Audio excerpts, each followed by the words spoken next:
Welcome to another edition of Talkin Sports with Chef D. Today my guests are members of the Bridgeton High School football team. Freshman Stephon Bowman, how you doing? Good. Good? Yeah. Senior Sean Hennigan, how you doing? Good. And Sam Big June Bell, how you doing? I'm doing good, Coach. Guys, let's start off by talking a little bit about the season. Your record was 6-4. You didn't make the playoffs. Just give us a brief summary of how you feel the season went this year. I thought the season, it was a season of ups and downs. We faced a lot of adversity, but overall it was a good season. We pulled together as a team and as a family and just had fun. A lot of people had to grow up too. Well, everybody quitting and stuff, but we pulled through. Okay. How you feel, Steph? Felt good about it because a lot of people quit. A lot of the young people stepped up. Made it through the season. Now, we play in the Cape Atlantic division where there are a lot of tough teams. Talk to me about some of the teams that were really tough for you guys, starting out this season. I know we started out with Egg Harbor and Holy Spirit and, St. Joe's. Talk about those games. Like Holy Spirit and like St. Jude's was like the two really tough teams that we had to play. Other than that, like other teams, like they were hard, but they didn't want the toughest those two teams to me. Banking off what Sam said, you always look for St. Joe and Holy Spirit to produce a good team. Other teams, they were all beatable. We let some games slip that we should have won, and then other games we played hard and got the job done. Yes, sir. Nothing for you? What makes a Holy Spirit and St. Joe's so tough? Because, going into that week, we always talk about, don't get caught up in who they are, and they're, like you said, they always put together a good team. But we feel like as coaches, we're just as good as they are. We're not in the trenches, with you guys. What makes it different, playing at St. Joe's and a Holy Spirit? I don't know, just like because of the name and like how people just hype them up to be what they are. But to me, it's just like they regular kids to me, so I play them as like I'm playing Pleasantville or Lower Cape May or any other team. Right. When you play them kind of teams, you tend to see your teammates and your community and everyone around you talk about how you're going to get beat, how it's going to be a hard one, good luck at this one.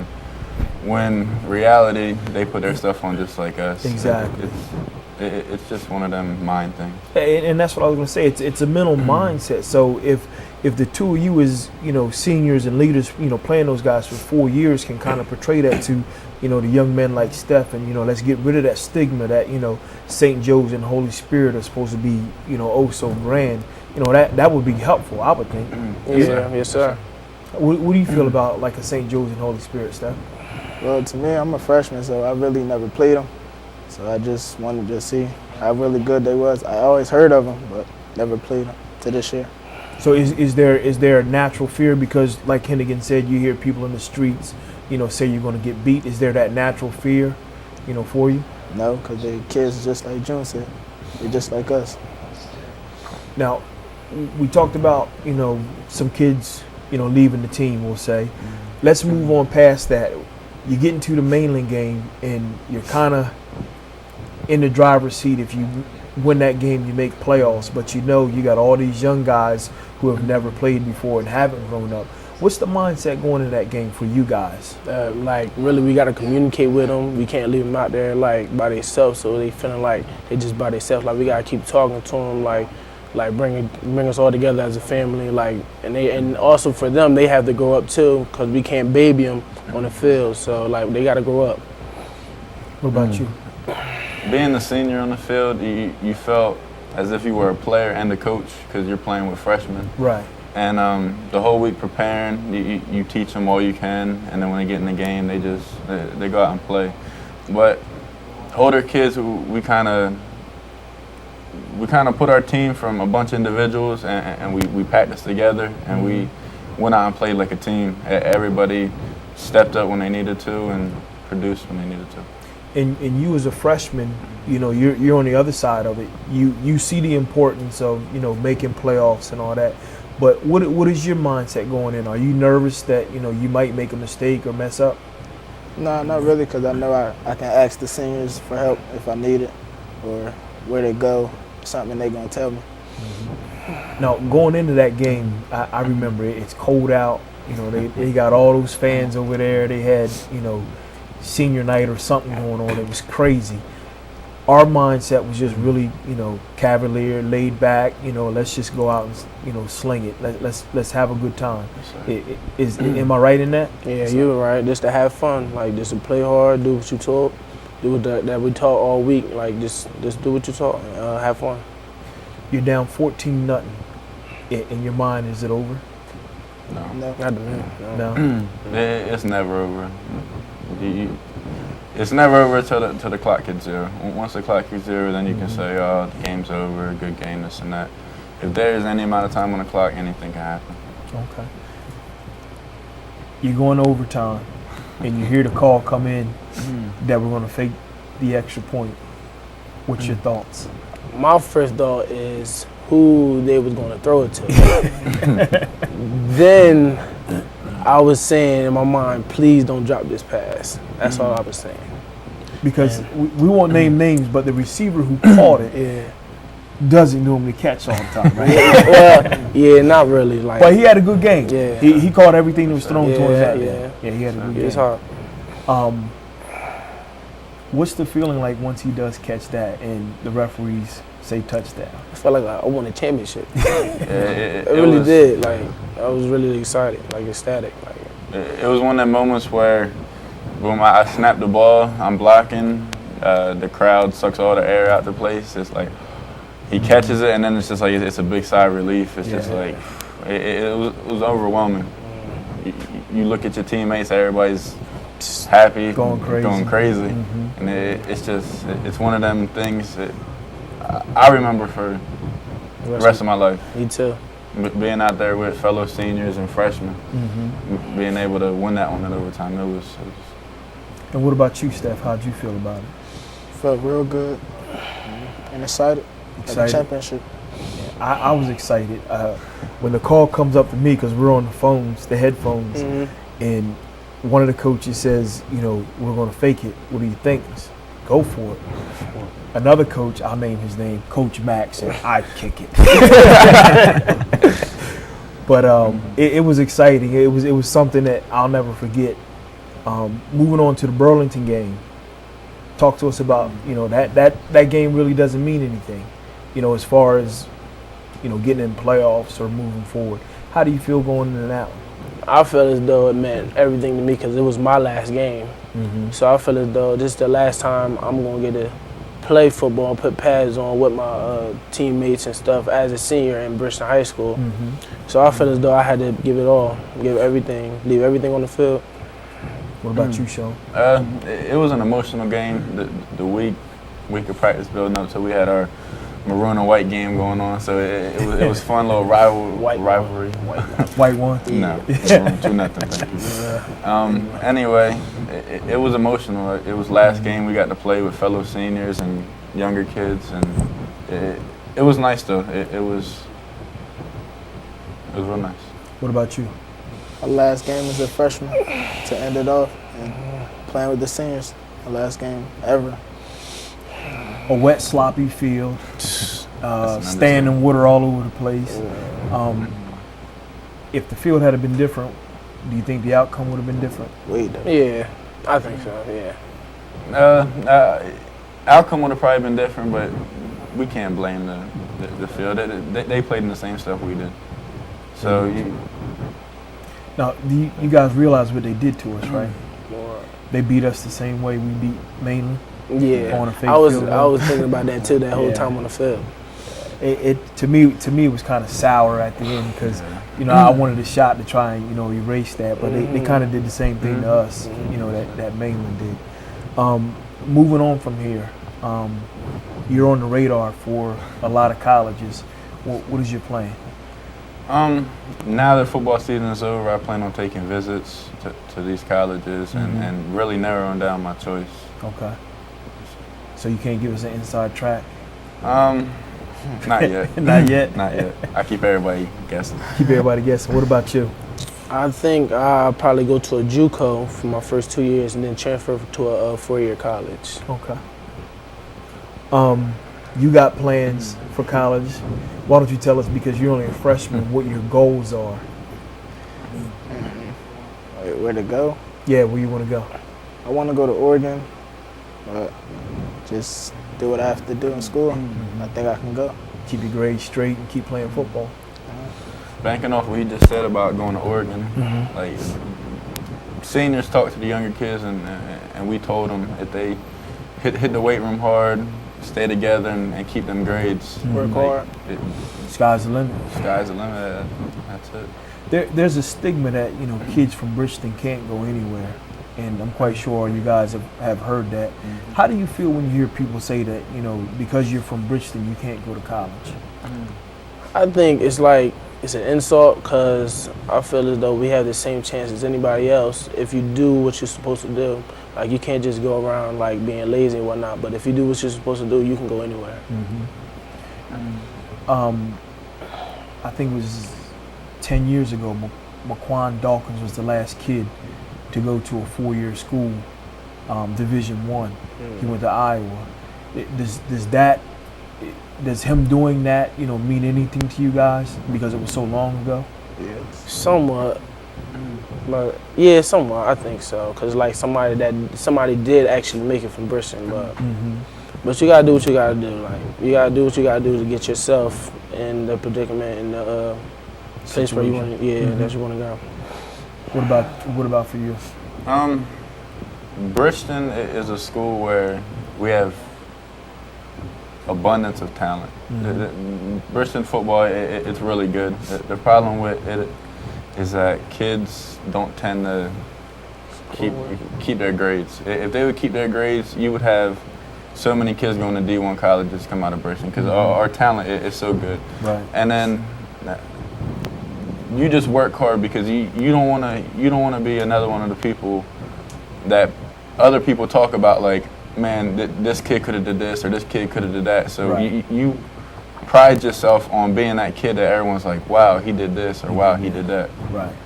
So you kind of understand that if you don't make it, that it's based on, you know, your body of work of 4 years that you put in or you didn't put in. Yes, sir. So this is the knowledge that you impart on freshmen like, you know, Capadon and Steph. Yes, sir. Okay. I just wanted to make sure we understood that. You walk out of school every day and you see this brand new stadium going up.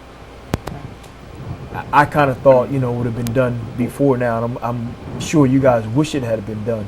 What are your thoughts on that? Well, I'm gonna graduate on this, so I really don't.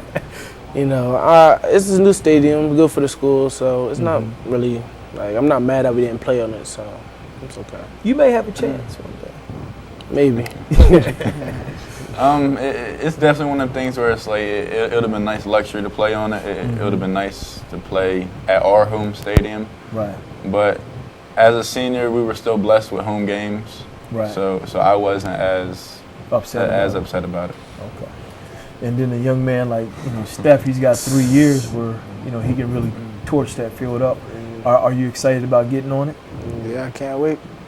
Can't wait. Fast. And you'll also have the opportunity to run on the track. Yeah. Should be nice. Should be nice. Sean, what are some of your best memories of playing football here at Bridgeton? It's just the bonds you build with certain players and coaches. Like I will never forget my coaches, all they've done for me. I'm so thankful for that. My players, teammates, they're actually more, they're family. I don't claim my teammates as teammates, I claim them as family. I remember coming out freshman year during double sessions thinking this thing would never get done. Man, when's this stuff gonna end? Now looking 4 years later, my high school career is done. I remember that day you came out. You threw up. Yeah. It goes fast. Yeah. It goes fast, but I mean, you've been here for 4 years. It seems like forever because we've watched you grow. You know, from the midgets all the way up. Yes, sir. You know, what about you? Mine's is like he piggyback of what Hennigan said. It's my team, like sharing the moments with my teammates and my coaches, cause they really taught me how to play football. Cause I was a freshman first every time I ever played football, so I didn't really know anything. So it was really like being with my teammates and my coaches, like that really like helped me. So it's more the relationships and the bonds, that you build, Yeah. not so much the X's and O's and, highlight tapes that you put out there. Yeah. I mean, granted, winning games is great. Losing games hurt. If you win a championship, it's something you can always remember. But there's certain bonds you build with players. Like I've been playing with him. Me and him started varsity since we were freshmen, Twin Towers. The bond I built with him, ain't nothing ever gonna be able to break that. That's something that 50 years from now, me and June call each other. But, Bro, remember that? Remember that? Buffet. Who won the Lineman Bowl? Oh, right here. Thank you. Yeah, I can guess he won the. You guess he won it? Yeah, I guess. It was pretty even there. Yeah. On the first two. Yeah. It's best out of three. Yeah. So Pancake City. Didn't get you the first time, still there for. who got you started playing? I was 9 when I started playing. My little brother was big and he wanted to go play football. And I went up there and I was kind of scared.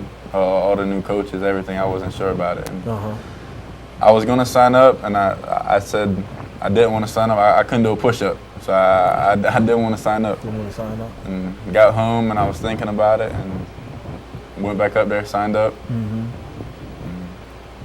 First day of practice, I'm out there throwing up this and that, and however long this is, eight years later, I'm still playing. Moving on to Division I football. Yes, sir. Good body of work. How about you, June? My first time was my freshman year at 14 or 15, and 14. No, I was 15. But I think it was my mom and my dad that really like told me to play football. I was gonna play in midget league, but I just like I really liked the basketball, but I played because my mom and my dad really got me to come out there and play. How about you, Steph?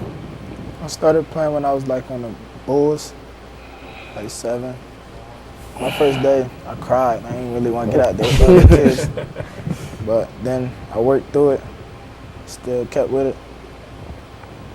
Now, let's move on to Coach Tech. You both have had him for 4 years, and this is quite possibly his last year coaching. He may retire. I'd never get him on the show because he's camera shy. But talk about that relationship. I mean, the two of you you started off on the left side as freshmen together, and he obviously, looked at you and says, wow, there's potential there. Talk about that relationship and how it's developed over 4 years. He really was the one that really taught me how to play football. Since I was a freshman, like I said, I never played football before. So being with 4 years has been a pleasure. It's been a real pleasure. What about you, Sean? I have a lot of respect for the man. He has made me into the football player I am today through yelling at me, through teaching me this, through talking me through that, and he's a good coach. He instills certain things that you need on and off the field, and it's not going to be a shame when he leaves. It's going to be an honor because how long he has been here dedicating himself. And I know I'm thankful to have him as a coach and say I had him as a coach because he's taught me so much. He's made me the player I am today. The one thing I could say about him is he was here when I played football. That was 20 years ago. And he's just as wild and crazy now as he was then.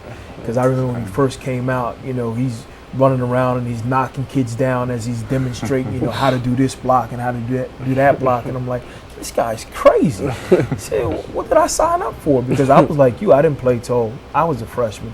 So, you got this wild, crazy man up there. And I'm like, I'm about to start crying like Steph. I'm like, what's going on up here? But it's like you said, he teaches you those life skills that you use off the field, and he teaches you what you can do, on the field and how to better yourself.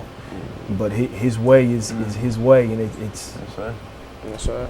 no other way of doing It's it. tech. That's tech. That's it. That's tech. Moving on from football season, basketball. How's that going? That's going good. A lot of running, way different. It's a different shape to get in than in football. It's a lot more, way more running. But I'm gonna get back in. I'm gonna get in basketball shape now. You in basketball shape? Yeah. You guys went pretty deep in the playoffs last year, Yeah. and you got a lot of returners. Talk about that a little bit. All right. I think we can win the championship this year because we only really lost one player, and we got people stepping up. And I think we're gonna do really good this year. Pretty much, Munchie got some big shoes to fill, right? Yeah. We'll see how he strokes it, right? Yeah. Yeah. Winter track. Yes, sir. How's that going? Good.